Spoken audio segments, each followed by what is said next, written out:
welcome to Rugged Reason. Today I'm in the film office, doing some work, but I figured I'd put out a quick video because it's been a couple days. I got some people asking about, the shed conversion that I did, so I'm going to focus on the early stages of doing something like that on this video. And just kind of walk you through, what you need to do to get started if you want to do something like that. And I want to kind of talk about why it's important to start putting together and building an emergency homestead or off-grid bug out. So that's what this video is going to be about. To start out with, the very first thing you need is a good piece of land. And that can be a complicated process to figure out. You might think you can just go find the cheapest piece or something near where you are, where you want to be. But there's usually county limitations. You have to look up the zoning laws and what's allowed in different areas. So when I first started, I was looking near Phoenix because that's where I am, and I'd found some spots that I thought were good around Eloy that had some cheap land.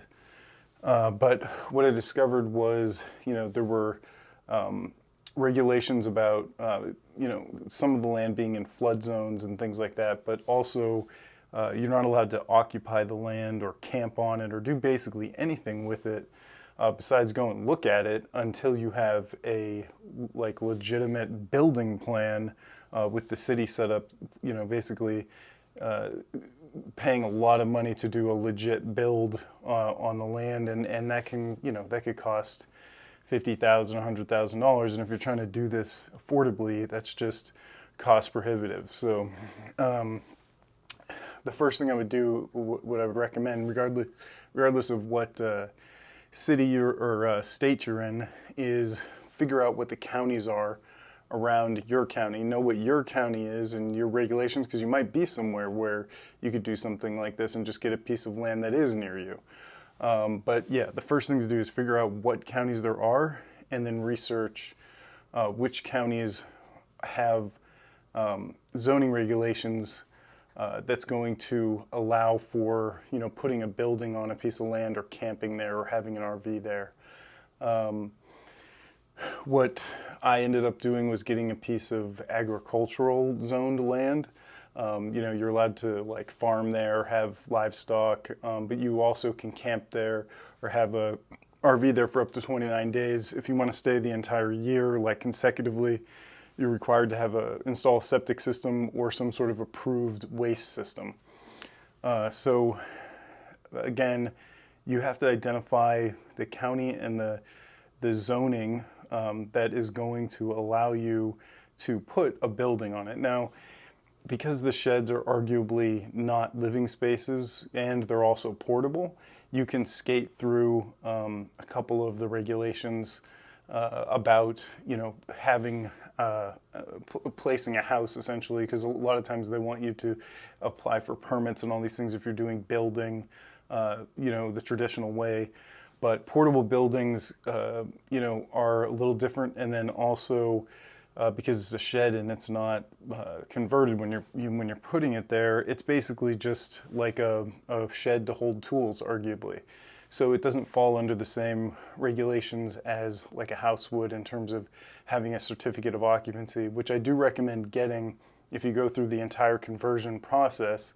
But you will have to apply for permits and certification to get that. And every county is going to be a little different. So again, you're going to want to look into that and find out what their requirements are and make sure that, from the very beginning, you're doing things in accordance with what they're going to require, especially if that's your goal, because you don't want to get further along in the process and then realize, oh shoot, I should have done this way back then, and changing that is very expensive to do, or impossible. So I recommend doing your homework and finding the right county that's accommodating to this type of thing.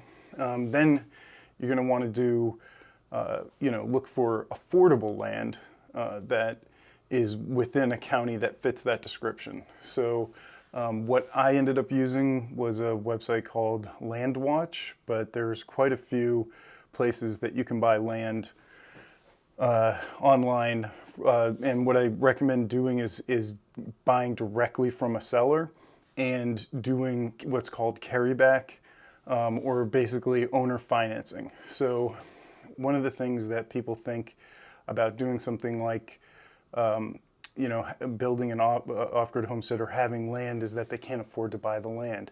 But that's just not true necessarily. I mean, I guess it depends on your specific situation, but if you are able to get a good owner financing, a lot of times they want a very small amount of money down, and then you're making payments on it just like you would a mortgage. But because you're not working with the bank, you're paying an interest directly to the owner, and they don't have to check your credit or do any of that if they don't require it. And most of them don't. They just want that down payment, and as long as you make your payments on time, they won't repossess or anything like that. So just to get started, just to get yourself a piece of land, you need to have enough for the down payment, and then make sure you can afford whatever payments you agree to. But I would find, a piece of land on some place like LandWatch, and I definitely recommend going there and checking it out yourself. That was one thing that I did that helped me avoid, kind of screwing myself over in Eloy. I kept going to the properties and then doing research with the zoning and calling the county and asking questions. But then I eventually found a different place, which is Apache County, which I found to be the most accommodating to buying land and putting a building on it in Arizona. Again, whichever county is going to work for you is going to be different depending on your state. But basically, my main point is go there, check it out, and there's a list of questions you're going to want to ask yourself about what you're seeing. So how far are you away from civilization? Like if you need to get supplies, does it take an hour and a half to get to the closest store, or is it fairly close by that you can 15 minutes where you can get supplies? Or if you need major supplies like groceries or things like automotive parts, or who knows, like if you need a Walmart available, how far is it like the closest Walmart to you? Things like that, because that's going to make a difference. Depending on if there was an emergency and those things are unavailable, that may not matter. But if it was sort of a less drastic emergency where you just kind of wanted to be out of the city and away from the craziness, like I don't know if people remember, like during COVID, people were fighting over like cans of soup and stuff. I mean, there's situations where you don't have a full breakdown of society, but you have a situation where you want to be away from the masses of population and still have access to these types of resources. So I would make sure you have accessible supply places that you can get to in a reasonable distance. The other thing I would make sure to check is the roads and whether or not they're well maintained, and whether or not they're drivable, let's say in the winter or under different conditions, and that your vehicle is going to be able to make it. Roads is a big deal, because if you can't get there or you can't get out of there, that's a big problem.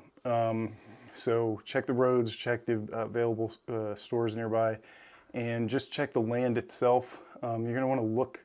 I mean, there's videos you can find online for like how to evaluate land. You want to make sure you're not in like a flood zone, which there are flood maps online. You can look up and check different areas that's available through the government. But not everything that floods is going to be on that flood map. So you're going to have to, ask the neighbors and look at the, geographic area and see, like, if there was a high amount of rainfall, where would the water seem to flow? Like, is it going to cut through your property? Is it going to flood your property? Or, what's the elevation? Are you up on a mountain, or are you down in a valley where it might be dry now, but when rainy season comes, it's going to be a mud pit or a flooding problem. So, that's an issue. And also ice and snow, that type of stuff. That's why I say to make sure you confirm that the roads are good. You're going to be able to get in and out of there. If all of that looks good and the land's fairly flat, and you can, dig there and see, because in order to put the foundations in, you do have to dig down. I mean, it can be different for different counties because it's usually past the frost layer. I mean, if it even freezes where you are, but you're going to want to check, that the ground is diggable. Make sure that you're not just like on solid rock, because that can be a problem.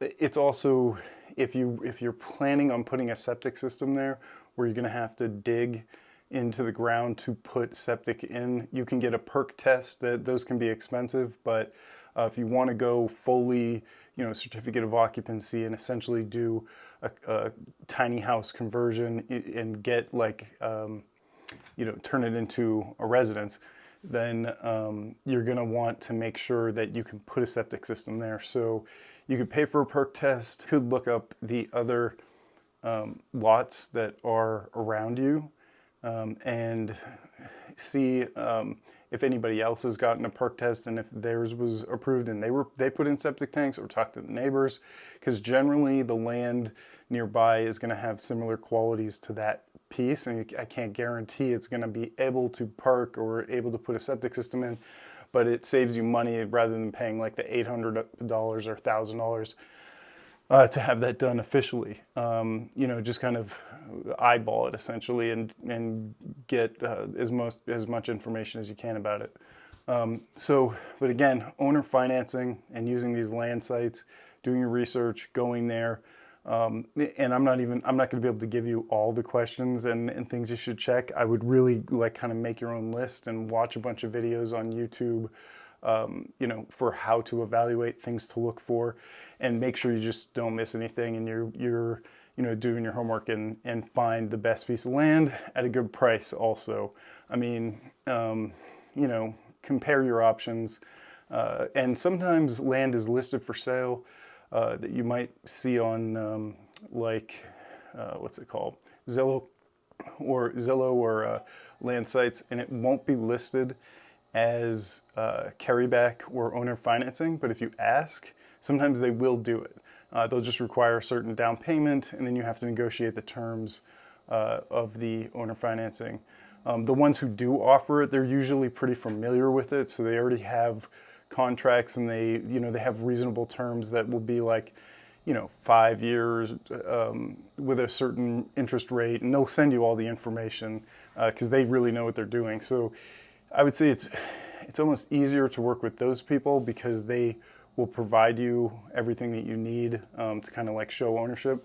The one that I got land from, they didn't allow building for 6 months, or if you had paid up until basically the 6 month point, meaning if I put down $1,000, and then if I had a $200 payment a month, I would have to pay 6 months, so that would be $1,200 also before I could start building. So I believe that's pretty common. So you could, just pay more upfront so that you can start building right away, or you can negotiate with them and say you just want to be able to do it in 3 months. I mean, it's all up to the owner essentially to agree to it, and you as a buyer, you're kind of in a good position to negotiate.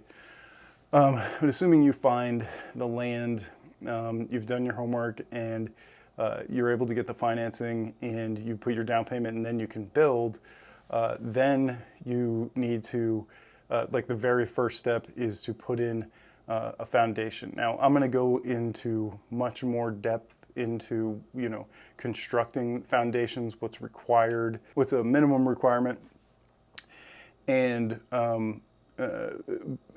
what is a very cheap and affordable foundation that you can put together. So I'm gonna go through in depth on that in other videos when I'm at the property. But what I can tell you right now is that's going to be your first step, which involves digging and buying supplies. You need to get cinder blocks and stuff. And again, all that information will be in another video. and then once that's ready, which for me, the first few months, we were working on that. So I didn't care so much about waiting to be able to, really build, because I asked the owner, can I go there and dig and start to put in, these pillars? And they didn't care about that. They just didn't want any construction on the property until I was 6 months in. So, you could start with the foundations because it may take you longer than you think. And then, what you're going to want to do is get, the shed financed also. So that's the other thing I wanted to say is people think this is like impossible to do, that it's going to be expensive, that you have to have a lot of money. But again, like I explained with the land, you can do owner financing. A lot of these shed companies will actually just do the same thing as the land owners, which is, require a down payment and then payments, and basically they'll do rent to own on even custom built sheds. So who I use, because I'm in Arizona, is a place called shopcontainers.com. Their main place is in Mesa. And I dealt with Jesse Sands. I actually have a coupon code for you if you're in Phoenix and you want to get one of their sheds and use their financing, which I do recommend. To me, it was the best thing to do because it didn't require so much money down. Again, this is a very affordable thing if you use these types of financial tools. So the coupon is Shed Save 150. So again, that's Shed Save 150. And if you talk to Jesse, just tell him that Anthony gave you that code, and he should know who it was from and recognize the code. But that'll save you $150 on the shed. He told me that's kind of the minimum, so they might be able to do more. Just give them that coupon code and see what else they're willing to do for you once you do that. But essentially, the minimum requirement at the time that, at least at the time that I got my shed, it was $250 down, and then you do rent to own for the rest of the cost. And they will custom build, to the color that you want, the color of the roof, the trim, the size of the building itself. Obviously, it gets more expensive as you get bigger and bigger ones. And depending on how much you want to invest in this, or what you really want to do with, the building, I would give you a few different suggestions. So the thing about a smaller building is that it's less to insulate, it's less to wire if you put in, like outlets and electrical wiring. And drywall, so it'll save you money, to get it built out, and it'll be a little easier and simpler if it's smaller. The downside to that is you have less room, you have less space, and if you're going to install a bathroom inside, it's going to be pretty tight quarters. So, there's kind of a happy medium, which I think for my first one, the one that I've been showing you, I chose, which is a 12 by 24. A lofted barn, and then I only had half of the barn lofted, which I set up to be like the bedroom area with the bed, and then that leaves the other side of the building kind of open with high ceilings, which makes the living room area pretty nice and comfortable to sit in. After having done that, though, I do somewhat regret not getting a bigger building. However, I do realize that would increase the cost of the foundation, the process of building that. Like I said, it's more interior cost for more insulation, more drywall. All the costs to get it finalized goes up because you have a bigger building. However, if you wanted to live there and turn it into a tiny house, I would go on the bigger end, but I also would be careful about how big you go, because certain counties, if they do allow tiny homes, have restrictions on how big it can be. It actually has to be, certain square footage. You kind of get away with square footage if you use the lofts, because the lofts are not really considered part of that. And a couple things that I learned after having done this that I would suggest to you is if you're going to be in a cold climate, they'll use regular 2x4s for just a normal shed build. And I haven't asked Jesse if they can actually do this, but I would suggest requesting doing 2x6s, because when you're in freezing cold climate, you need to have more insulation. So you need that 6 inches to get the thicker R value insulation. So if it's going to be in a cold area, I would make sure your shed build, wherever it is, whether you're using shopcontainers.com or somebody else. And again, that code is shed save 150. Just make sure you're getting 6-inch 2x4 or 2x6s on the walls and the exterior walls so that you get the insulation that you need. The other thing I would mention is, when I wanted to set the height of the loft, he had suggested that it be a little higher, because sometimes people put in bathrooms and it helps with the ceiling, like, in the kitchen area, which a lot of people put those underneath the lofts. But what I found is that actually was a mistake. It's better to have more headroom up in the loft area, for the bedroom, than to have headroom downstairs in the kitchen or in the bathroom. So I would recommend keeping the height low. I forget exactly what it was, but just keep it lower so that space is going to be bigger. So you just have a more comfortable bedroom. Anyway, I don't want to talk too much about the sheds. I just wanted to give you, good news about that you can actually do owner financing on that also, or what's called rent to own, and they'll design that exactly to the specs that you want. They'll put windows in places that you want, smaller or bigger in certain areas. And one thing I would suggest about that, if you can do double pane, again, if it's a cold area, you're not going to want thin glass that is not, because you get a lot of that cold transferring in the summer to heat can come through. So I would recommend getting double pane windows. Anyway, that's enough about the sheds, but basically you can get them and get started very cheaply. Like I said, it was $250, and there's like a $100 delivery fee or something, and then it's just payments every month. So if you wanted to do a conversion that you are planning on living in, you could get started real cheaply with getting the land and putting the foundation and having the building delivered, and then you could kind of work on it while you stay there, and try and get to the point where you can get that certificate of occupancy by adhering to all those codes. Which again, that can be that can cost a little bit more, but you can get around certain things like the septic requirements. Again, I'm going to go into much more detail in my courses about this. Because there's a lot of loopholes and things that I have found that makes things cheaper and easier to do, which I'll really be giving you kind of the secrets on how to do that. Again, it's going to be very specific to wherever you are, whatever county you're in, but you can look for the same type of loopholes and you'll probably be able to find them.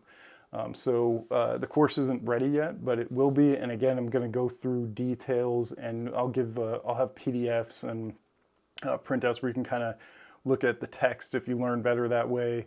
And I'm going to have, like I said, videos and courses for you to go through to learn the whole process, so you're very aware of what you're getting yourself into. You can kind of figure out what your costs are going to be and start planning if you want to save and do this.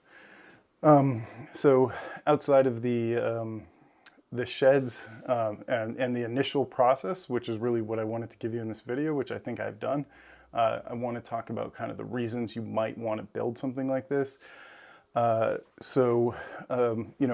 being, let's say you want to own a home, or you're tired of paying rent, and you're basically paying $1,500 a month anyway, but you're just throwing it out the window, and you're not getting anything for that. Every time you make a payment on the shed or on the land, you are investing in equity, because you are gaining ownership of that property. You're going to own that land. You're going to own this building. So it's like micro real estate investing. And if you get Starlink and all the things that I have set up, you can have high-speed internet basically anywhere, and power. And if you work from home, you can just save a ton of money if you wanted to go that route for tiny house living. In terms of bug outs, I think we all know that there's a lot of crazy stuff going on in the world, you know, whether it's Ukraine and Russia, or issues with China, or what China might do, or the dollar, or, you know, another outbreak like COVID, or a financial collapse because of what the Fed has done. I mean, I'll get into some of my political, you know, commentary later. But I'm just doing this one because somebody had commented on wanting to know more about the shed conversions. But there's plenty of evidence and reason to believe that there could be upsets in society, whether that's civil unrest or, you know, all the things that I just mentioned. And in any of those situations, you know, where crime can get rampant, or the supply chain can break down and there might not be enough food for people. I mean, people can go a little crazy and things can get violent, or, you know, you could be the victim of crime or theft, or all kinds of stuff. So if you primarily live in like a metropolitan area like Phoenix, or, you know, New York or LA, or any like dense city where there's millions of people, that's kind of the worst place to be, because there's more mouths to feed in a smaller area, and things can get you know, crazier faster in those places. So, you know, if there's an emergency, you really want to get out of those. You want to go remote. And, you know, if it were to happen, I mean, it could be anything, and you're at a place where, like, we got to get out of here, we need to go somewhere.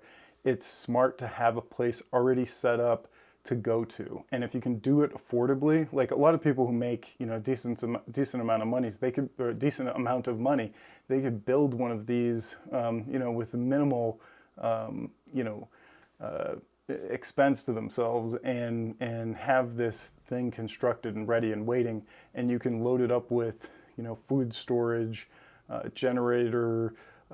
You know, you can have a solar system like I have that's just going to produce power off of the sun regardless of what's going on. Like, you're not dependent on the grid.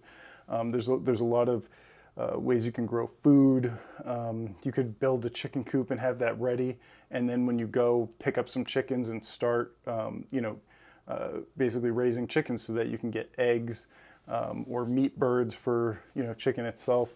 I'm also going to be doing rain capture, all the things that you need to do, but in a very cheap and affordable way. And again, there's just so many situations where having this already built and ready for you to go to, you know, could protect you and your family from whatever might be happening. So I just think it's a smart thing to start working on, and investing a little bit of time and effort into. I mean, if you have a lot of means, you know, you can pay people to construct things for you, which I'm also a real estate agent, so I can actually sell you land up where I am, and I know general contractors and you know, people who could actually do a lot of this stuff for you, and I'm very familiar with it as well. So if you are interested in, you know, just having a turnkey thing built for you, I can help you with that.